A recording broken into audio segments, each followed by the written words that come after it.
ብቻዬን እርሻ አርሼ 17 ኩንታል ጤፍ ያስገባሁበትን ጊዜ አስታውሳለሁ። ቤት ውስጥ ማልሰራው ነገር የለም። እንጀራ ሰራ ነበር። በየወሩ 200 ነበር መስክል ሳሙና ገዝቼ አንድ አውት ገዝቼ አተርፍና አበድር ነበር። አሁን ይሄ ለማመን ይከብዳል። ከዚህ በፊት ያጫወትከኝ ነገር ነበር። ጅማ ዩኒቨርሲቲ ገብተህ 3 አመት ስትማር ከካፌ ምግብ ውጭ የሆቴል ምግብ ቆቆር እንኳን አልበላም። ቆቆር አብደላ ነበር የሚጋብዘኝ። እሱ ሻይና ቆቆር ካልጋበዘኝ በስተቀር ከውጪ ምግብ ቀምሼ አላውቅም። የእናቴ በሷ አለ ቤት ውስጥ ገብቼ ሰምት ኤግዛክትሊ የበረደበት በሷ አለ። እንሳይ መለካከት የተቀየረበትን ጊዜ እስኪ አስታውሰኝ። የሆነች ማብራሪያ ነገር ነበረች፣ የገላትያ መጽሐፍ ማብራሪያ ነገር ያነበብኩ በሚገርም ሁኔታ 9 ሰዓት ደረስኩ። ቤት ሲቀይር ባይዘው ጊዜ አይወስድበት።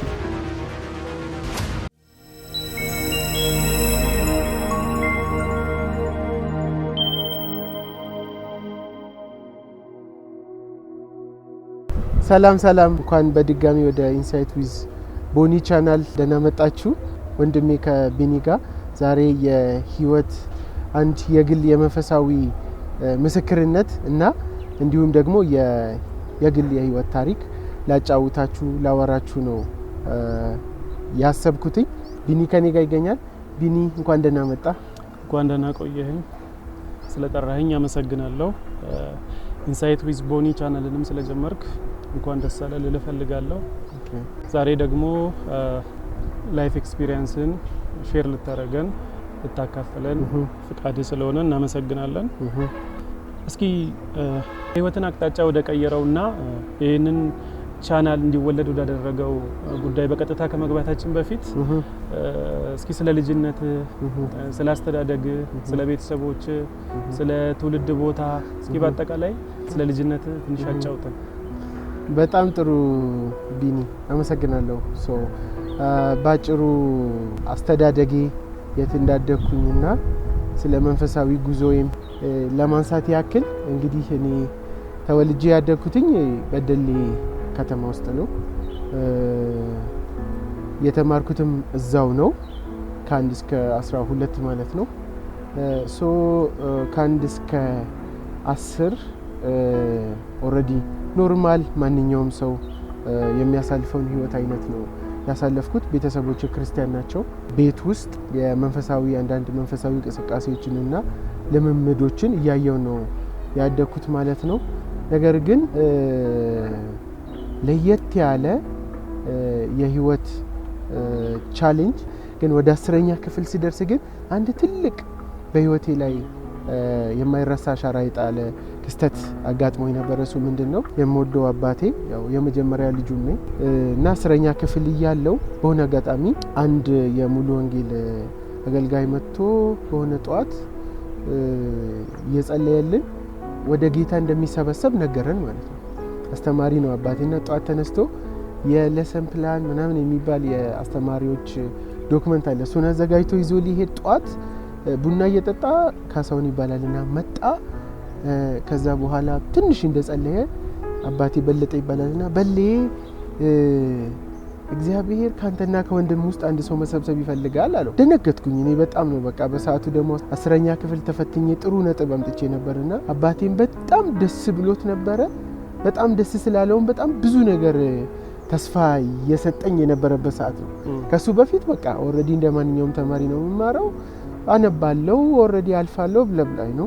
ግን ትልቅ ነጥብ ነው ያመጣሁትና ብዙ ተስፋ ሰጥቶኝ ስለነበረ በቃ ጉጉት ነበረኝ። በዚህ አጋጣሚ ይሄ መጣ። ካሳውን እንደዚህ አለ። አባቴ ስራ ሄደ ይሄንን ሰምቶ ከዛ ሲመለስ ማታ ታመመ።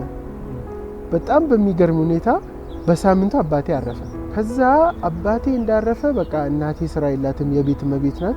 እኛ ደግሞ ቤት ውስጥ 5 ነን። በጣም ችግር አየን ማለት ነው። በሰዓቱ እናቴ ኦሬዲ ከ5ቱ ልጆች ጋር በጣም ብዙ ችግር አሳልፈ ነበረ። እንጨት ስትሸከም ነበረ። በጣም ብዙ በቃ ወርዳ ዝቅ ብላ እኛን ለማሳደግ ብዙ ዋጋ ስትከፍል ነበርና እንግዲህ ልክ በዛን ሰዓት መንፈሳዊ ነገሬ ማደግ ጀመረ። በቃ ወደ ቸርችም ጠጋ ማለት ጀመርኩ። ፕሪፓራቶሪ ተመዘገብኩኝ፣ መማር ጀመርኩ። በዛው ሙሉ ወንጌል ነው ኦሬዲ መሰረቴ ማለት ነው። እዛው ነው የተጠመቅኩት። ግን ማገልገል አለብኝ በሚልም ወደ አርነት ወደምትባልም ቸርች ገባው ማለት ነው። ማገልገል ጀመርኩ። አዳር ምሽግ ምናምን ማገልገል ኦር ማዘውተር ጀመርን። መንፈሳዊ ህይወታችንን ለማሳደግ ወደ ቸርች በደንብ ጠጋ ማለት ጀመርኩኝ። በዛው የአገልግሎት ድልም ሰጡ። ከዛ ኳየር ውስጥ ገባው። ፕሮግራም መምራት ጀመርኩኝ። ወንጌል ማንበብ ጀመርኩ። ኢቭን ትልቅ ፕሮግራም ራሱ ይሰጡኝ ጀመር፣ እሁድ ራሱ ማለት ነው። ህብረትም ጀመርኩኝ። ሌላ ቸርች ራሱ በወጣት የወጣት ህብረቶች ውስጥ ገባው። ምናምን ፕሪፓራቶሪ ተማሪ ሆነ። ኤግዛክትሊ በደንብ መሃናይም የሚባል አንድ ህብረትም ነበርና ጥሩ እንቅስቃሴ ነበረ። የዩኒቨርሲቲያቸው እነ ሳሙኤል እነ አስፈራቸው የሚባሉ የሀገሬ ልጆች ናቸው ፌሎሺፑን የመሰረቱት። በደንብ ማገልገል ጀመርኩኝ እና እንግዲህ ባጭሩ ይሄንን ይመስላል የበደሌ ቆይታ። ያው እስከ 12 እዛው ቆየው። ከባድ ቻሌንጅ ቤት ውስጥ ነበረ ምናምን። ብቻ ጌታ ረድቶኝ ጅማ ዩኒቨርሲቲ አሁንም ትልቅ ነጥብ አምጥቼ ገባሁ። ተቀበሉኝ። ጅማ አንደኛ የሞላሁት እሱ ነበረ። የፈልገውንም ፊልድ አገኘው። ጅማ ጆይን አደረኩኝ። እስከ ጅማ ያለው ቆይታ ይሄ ነው። እስኪ ወደ ጅማ ከመምጣታችን በፊት ቤት ውስጥ የመጀመሪያ ልጅ እንደመሆነ ብዙ ኃላፊነት ይሰማሃል። ታናናሽ ወንድሞች እህቶች ይኖሩሃልና አባትህ ካለፉ በኋላ ፊልም የምታደርገው ነገር ነበር? ቤት ውስጥ ኃላፊነት እየተሰማ ማድረግ ባለመቻል የሆነ ነገር መለወጥ ባለመቻል የሚሰማ ነገር ነበር? ያ እውነቱን ለመናገር ያው እናቴን አግዛት ነበረ። እናቴን ቀን ውጪ ከብቶችን አግድ ነበረ። ማታ ገብቼ እናቴ ጋር የቤት ውስጥ ስራ ሰራ ነበረ። ኢቭን ፕሪፓራቶሪ እየተማርኩ ፕሪፓራቶሪ ተማሪ ሆኜ ራሱ ቤት ውስጥ ማልሰራው ነገር የለም። እንጀራ ሰራ ነበረ። ማላዘጋጀው ቤት ውስጥ ከሚሰሩ ነገሮች ውስጥ ማልሰራው አንድም ነገር አልነበረም። ግን እየቆየ ሲሄድ እናቴ ከለከለችኝ። ኦሬዲ አሁን ፕሪፓራቶሪ ተማሪ ነኝ እና ምን እሷም ታስባለች ከለከለችኝ። እሱን እያደረኩኝ ግን ፋይናንሻሊ እናቴን መርዳት አልችልም። ብር የለኝም። ብር ላገኝ አልችልም። እናርሳለን፣ እሷ ከኔ ጋር ታርሳለች። አርሳለሁ በነገራችን ላይ ባይዘዌ ብቻዬን እርሻ አርሼ 17 ኩንታል ጤፍ ያስገባበትን ጊዜ አስታውሳለሁ። ቤት እያለሁ ማለት ነው። አሁን ቢሆን 17 ኩንታል 16,000 ወስለኛው ነው የገባው። አንድ ኩንታል ጤፍ 16 ወር 13 አረ ነው ስለማልገዛው አላውቅም። ግን እዛ ብቻዬን እስከ መጨረሻው ድረስ መከር እስከ መሰብሰብ ድረስ ማለት ነው። በባህላዊ መንገድ በበሬዎች ምናምን አይደለም፣ በእጅ ብቻዬን ማለት ነው። እና ይህንን ሳደርግ ነበረ። ስለዚህ እናቴን በዛ መንገድ ስለምረዳት በጉልበት ስለምረዳት ደስ ይለኛል። ግን በገንዘብ አልረዳትም ነበረ። በገንዘብ ልረዳት የጀመርኩት ተመርቄ ከገባው በኋላ ነው። ኦኬ የነበረን ቤት በጣም ደሳሳ ነበረ። ያላት ነገር በጣም በቃ እጅ አይሞላም። ብዙ ጊዜ ቤተሰብ ውስጥ የመጀመሪያ ልጆች ሆኖ እንደዚህ አይነት ህይወት የሚያሳልፉ ሰዎች ሜንታሊም ፊዚካሊም ጠንካራ ያደርጋቸዋል እንደዚህ አይነት ቻሌንጅ እና አይ ቲንክ ዛሬ ላለህበት ህይወት ጠቅመዋል ብዬ አስባለሁ። በሚገባ እስኪ ወደ ጅማ ደግሞ እንምጣ። ጅማ ዩኒቨርሲቲ ሲደርስክ ምን ኤክስፔክት አድርገህ ነበር? ጅማ ምን ይገጥመኛል ብለህ ከመጣስ በኋላ ምን ገጠመ? እንዴት ነበር ጅማን ያገኘው? ክስቴ ነበረች ያመጣችኝ ወደ ጅማና እናቴ ከቤት አልወጣችም። እንደውም ሰው መሸኘት አትችልም እሷና እኔ ስወጣ ጠዋት ያው የሚያያዙትን ይሄ ማለት ይዘን የምንሄዳቸው ነገሮች በሶ ጭብጦ በሶ የዘጋጅታ ኩኪሴን የምትችለውን በሙሉ አድርጋ እናቴ ያላትንም ገንዘብ እጄ ውስጥ አድርጋ ሌሊት ስወጣ ተኛች። በጠራት አትሰማም። ሰው መሸኘታችን በተለይ ደግሞ እኔ ሶን በቃ አልቻለችም እና አልተነሳችልኝም። ጥዬ ሄድኩኝ ወደ ጅማ ከሷ ጋር። እሷ አጋሩ ነበረች አለችውና ከአጋሩ ወደ ጅማ መጥቼ እሷ አስገባችኝ። ተመለሰች። በጣም በሚገርም ሁኔታ እሷ በር ላይ የፋካልቲ ኦፍ ቢዝነስ ኤንድ ኢኮኖሚክስ ኮሌጅ በር ላይ አውርዳኝ ተመለሰች። ከዛ በኋላ ጎብኝም አልነበረኝም። እግዚአብሔር ከኔ ጋር ነበር። አላውቅም። የመጀመሪያ ጊዜ እኔ ከቤት ወጥቼ ከበደሌ ወጥቼ አላውቅም። ባይዘዌ ከበደሌ የወጣሁት ጅማ ለመሄድ ነው። በሚገርም ሁኔታ ማለት ነው። ገቺ እንኳን ልጅ አላውቅም። ገቺ ማለት 18 ኪሎ ሜትር ናት። አልወጣም ከቤት ኦልሬዲ ትምህርት ቤት ነበረ።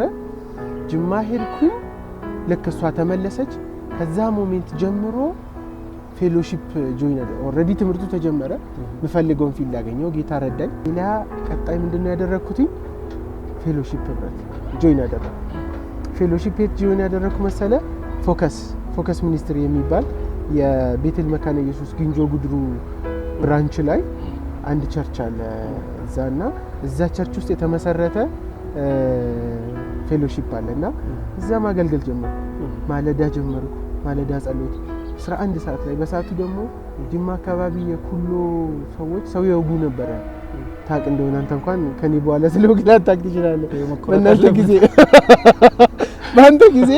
በአንተ ጊዜ ላይኖር ይችላል በእኛ ጊዜ ኩሎ በር አካባቢ ኩሎ በር ታች ነው ግን መተው ቆሎ በር አካባቢ ምናምን ሃንግ ይሰራሉ ሰው ያውጋሉ ምናምን እኔ ደግሞ በዛ ነው ማልፈው በዛ ልፌ ነው ቸርች ሜዶና ለሊት እንወጣና ኋላዬን ያያየው እየተጠነቀቅ ሮጣለሁ አንድ ቀን አላጋጠመኝም ደስ በሚሉኝ የዘመርክ ፍራ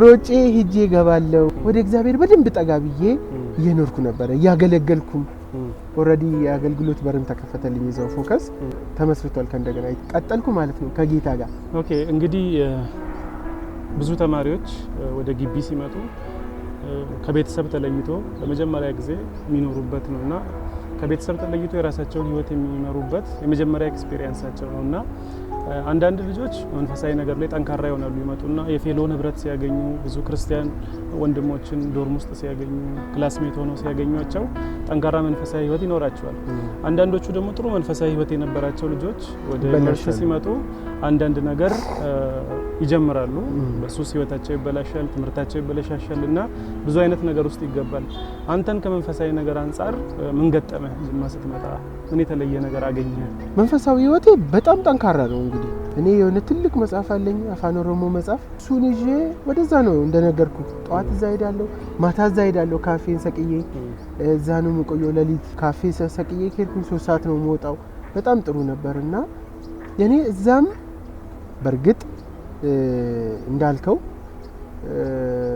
ምናያቸው እዛ ሲሄዱ ኮምፕሊትሊ የተበላሹ ያላቸው ነገር የጣሉ ልጆች አሉ በር ላይ እግዚአብሔርን አስገብተው ባዶአቸውን የገቡ አሉ መንፈሳዊ ነገራቸውን ድሮፕ ያደረጉ ማለት ነው እና እኔን ግን ስትመለከተኝ በቃ እንደነገርኩ ነው ከቤትም ባይዘው ብዙ ሚላክልኝ ገንዘብ አልነበረም ሆነስትሊ ለመናገር ያው ስለሚጠቅም ለዘመኑ ተማሪዎች ብያምናለሁ ማብቃቃት ላይ ማለት ነው ስፔሻሊ እናቴ ያባቴ ጡረታ ነበር አይ ቲንክ ቁጥሩን አላውቅም ትንሽ ነው 400-500 ብትሆን ነው የምታገኘው ቁጥሩን አልጠየቅኳትም እና በሚገርም ሁኔታ እናቴ በየወሩ 200 ነበር የምትልክልኝ 200 የኢትዮጵያ ብር ተመርቄ እስከወጣ ድረስ 200 ነው የምትልክልኝ አትረሳውም እኔም ግን ጠይቄያት አላውቅም ሙሉ 3 አመት ስማር እናቴን ገንዘብ ጠይቄ አላውቅም ሱፍ ለመግዛት ብቻ አንድ አጎቴን በቃ ሰው ጠይቄ አላውቅም ሲቸገር ምናምን እዛው ነው ማሳለፈው በዚህ ሳሙና ገዝቼ አንዳውት ገዝቼ ኤቭሪቲንግ የሚደረገው ነገር አድርጌ አተርፍና አበድር ነበር አሁን ይሄ ለማመን ይከብዳል እነሱ ለመናገር ሰንረሳው እንዳንል አዎ ከዚህ በፊት ያጫወትከኝ ነገር ነበር ጅማ ዩኒቨርሲቲ ገብተህ 3 አመት ስትማር ከካፌ ምግብ ውጭ የሆቴል ምግብ ቆቆር እንኳን አልበላም ቆቆር አብደላ ነበር የሚጋብዘኝ እሱ ሻይና ቆቆር ካልጋበዘኝ በስተቀር ከውጪ ምግብ ቀምሼ አላውቅም ያቺን 200 ብር ያብቃቃው ከራበኝ በሶ ነው መበጠበጠው የእናቴ በሶ አለ ቤት ውስጥ ገብቼ ሰምት ኤግዛክትሊ የፈረደበት በሶ አለ በሶ አይጠፋም እኔ ጋር because ገንዘብ ስላልሌለኝ በጣም አንባቢ ነኝ ጎበዝ ተማሪ ነበርኩኝ ሶ እንደምታውቀው ይርባል ምናምን ወደ ዶርም ነው ምሮጠው ከላይብረሪ ወጥቼ ማለት ነው እና በዚህ የኖርኩኝ እንዴት ከውጪ ልበላ እችላለሁ አልችልም እሺ እንግዲህ አሁን ቀደም ወዳልኩት ጉዳይ እንምጣ መንፈሳዊ ህይወት ኮምፕሊትሊ የተቀየረበት መንፈሳዊ መለካከት የተቀየረበትን ጊዜ እስኪ አስታውሰኝ እሱ ደግሞ እንዴት ነው መሰለ ትልቅ አሴት የምለው ጅማ ገብቼ አተረፍኩ የምለው ስለምለው ጉዳይ ነው አሁን ማውራ ተመረ ያለው ጥሩ ግሬድ ነበረኝ ሳልመረቁላ ተቀጥሬ ያለው ጊታር ረድቶኝ እሱን አሴት አልለው።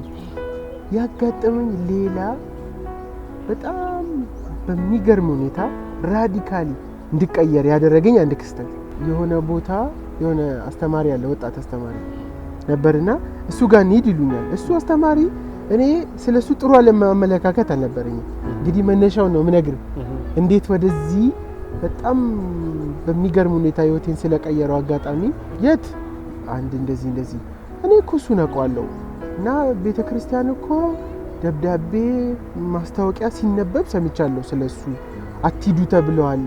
እኔ ደግሞ ፌሎሺፕ እማራለሁ እና በፍጹም እሱ ጋር ሰው እንዳይሄድ ነው ማድረግ ያለብኝ እንጂ እንዴት ነው እሱ ጋር ሲጀምር እናንተ ራሱ እንዴት ትሄዳላችሁ? የሰውዬ እኮ ጥሩ ሰው አይደለም አልኳቸው ማለት ነው።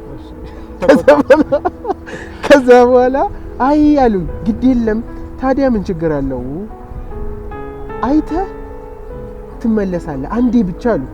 ሌላም ሰው ሲቆጣ ነበር እኔ ግን አመነታው ልሂድ አልሂድ አልኩኝ። ይዘውኝ ሄዱ። ማታ ላይ ነው ኦሬዲ ሁለተኛ ዓመት እያለቀ አካባቢ ነው።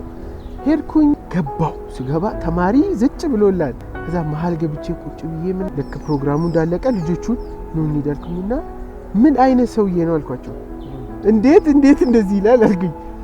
አሁን አይ አሉ አይ እንደዚህ አይደለም እኮ የተረዳበት መንገድ ሌላ ነው አሉ ከዛ አይ በቃ አሉና የሆነች ማብራሪያ ነገር ነበረች የገላትያ መጽሐፍ ማብራሪያ ነገር የተጠረዘች ማኑዋል የተሰራች ነገር ናት። አንዳውት ነገር ነችና እስኪ እቺ ነንብብ አሉ። እሺ አልኩኝ። እንግዲህ እኔ ደግሞ መንፈሳዊ ነገር ላይ ደስ ይለኛል። ይዤ ገባውል ትምህርት አልቋል እንደነገርኩ አንዳውቷን ማንበብ ጀመርኩ። መጽሐፉ ወሰደኝ። በደንብ የተብራራ ነው። እያነበብኩ በሚገርም ሁኔታ 9 ሰዓት ጨረስኩ። ማታ ሌሊት 9 ሰዓት ጠዋት ልገባ ከሆነ ወደ በደልኝ። ከዛ መጽሐፉን እንደጨረሱ የምሬን ነው የምልህ እግዚአብሔር ሲቀይር ባይዘው ጊዜ አይወስድበትም። በእውነት እኔ በቃ ራሴን ተቀየርኩ። በቃ ተረዳው ነገር ገባኝ ማለት ይሁን ውስጤ በራ የሆነ ነገር እንዴት እንደማነብ መጣኝ ነገሩ። መጽሐፍ ቅዱስን መረዳት ቻልኩ። አለቀ። ግን እንዴት ብትለይ ኮሌጅ ገብቼ ምናምን ጊዜ ወስዶ ኢትስ ኖት ላይክ ዛት። ነገር ግን ይሄ ተለየ። ዲሰንሱን ሰጠኝ። መጀመሪያ አግሬሲቭ ነበር። ዲሰንት አለ። አግሬሲቭ ስለ በመንፈሳዊ ነገር ማለት ነው። እንደዚህ በዚህ መንገድ እግዚአብሔርን ማስደሰት አለብኝ ብዬ አስባለሁ። እቅድ አወጣለሁ። አሁን እንዴት እግዚአብሔርን እንደማስደሰት ገባኝ። እረፍቱን አገኘው። እግዚአብሔርን ለማስደሰት የሚሄድበት መንገድ አሁን ተቀየረ ኮምፕሊትሊ ማለት ነው። ተረዳሁት እግዚአብሔር ምን እንደሚፈልግ አንደርስታንድ አደረኩ ማለት ነው። ከዛ በኋላ የማስበው ልክ በደል እንደተመለስኩኝ ወጣቶችን ሰበሰቡ። አንዳንዶቹ ደስ ይላቸዋል፣ አንዳንዶቹ ደግፉኝ ያወራሉ። ትንሽ ቆይተው ደግሞ ይቀየራሉ። አይዘወይ ነገሩ እንደዚህ ነው። አንዴ ውስጥ ብርሃኑ ከገባ ገባ ነው። ካለው ገባ ግን ኢን አውት ትላል። ያ ነበረ ያ ወጣት በሰዓቱ በነበሩት የአብያተ ክርስቲያናት ህብረት ምናምን ያወግዙት ነበረ። ይሄንን ነገር አገኘው። በሌላ መንገድ ሄድኩ። ባይብል ስተዲ ከዚህ በፊት ታውቃለህ፣ 1 ዓመት ተኩል መጽሐፍ ስናጠና ይሄንን አቅም የሰጠን ይሄ ነገር ነው። 1 ዓመት ተኩል በሳምንት 3 የተገናኙ ማጥናት እውነቱን ለመናገር ከስጋ አይደለም። በቃ ውስጣችን ተነክቷል፣ ተነክቶ ቀርቷል። ከዛ ሮሚን ጀመርን። ገብቷል አይደለ? ምንድነው እያደረግን የመጣ ነው? ከዛ ሰዓት ጀምሮ በእኔ ውስጥ ይሄ ነገር ወደ ሌላም ሰው መተላለፍ አለበት በሚል እገፋበታለሁ፣ እሄድበታለሁ፣ በዚህ ሞክራለሁ።